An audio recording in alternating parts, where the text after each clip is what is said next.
Today I'd like to speak to you about how a professional speaker or a storyteller needs to use their voice to engage the audience. Your voice and the speed of your voice is the most important part. Many times when I listen to speakers, I notice they are so nervous that they go very quickly. And when they go very quickly, it's very difficult to understand what they're trying to say. And I understand it's because they're nervous and they just want it over with. So today I want to talk to you about cadence, pacing your voice so that your message can be heard and felt, and you would be able to engage your audience in a positive way by using your voice. So let me give you the bad example first. This is when someone's very nervous.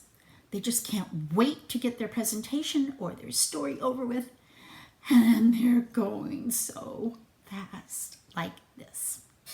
Hi, my name is Debra Weller, and I'm so excited that you came today. I can't wait to share with you all the things that I want to teach you. Oh, are you ready to take off and do it? Well, there's nothing wrong with having excitement, but boy, the brain is on overload trying to process this.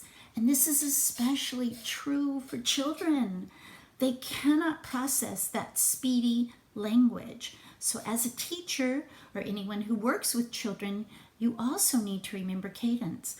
But the grown-ups, when you're doing a business presentation, they are not much different. So now let's think about how you might introduce yourself in a way that has pauses, but also in a cadence that invites people to listen instead of repelling people to listen. So instead, I'll try it this way and notice the cadence of my voice and how it has a specific way of getting the words across, not in a rushed manner. Hi, my name is Debra Weller. I am so excited that you joined me today. I really enjoy teaching. I come from a background of teaching and storytelling, and I combine the two to help people learn more about giving empowered presentations through storytelling. So there was cadence in my voice. I wasn't rushing, but I was still keeping the information coming at a rate that was better for the brain to process. So when you give a speech, you need to think about cadence. How are you going to put in pauses so that your listener has a chance to process what you just said? Even when you ask a question, you want to give your listener a pause so they can process what you said. So it's very important as a presenter that we do that kind of thing. As an educator and a professional speaker and storyteller, I really like working with people. I like working with people to help them attain those goals so that they can be better at their presentation. Even when you're presenting virtually, you want to make sure that you are able to not rush your message or your story.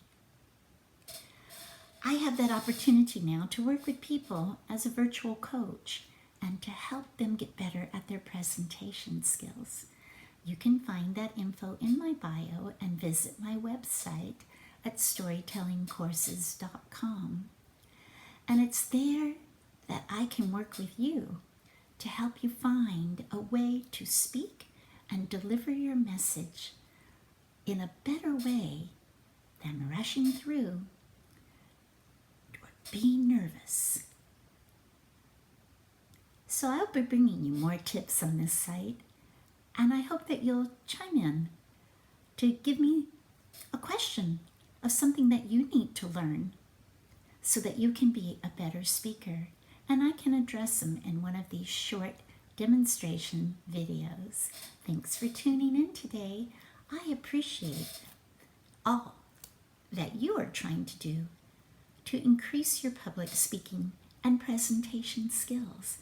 And story is exactly what you need to get started in learning how to be a better presenter.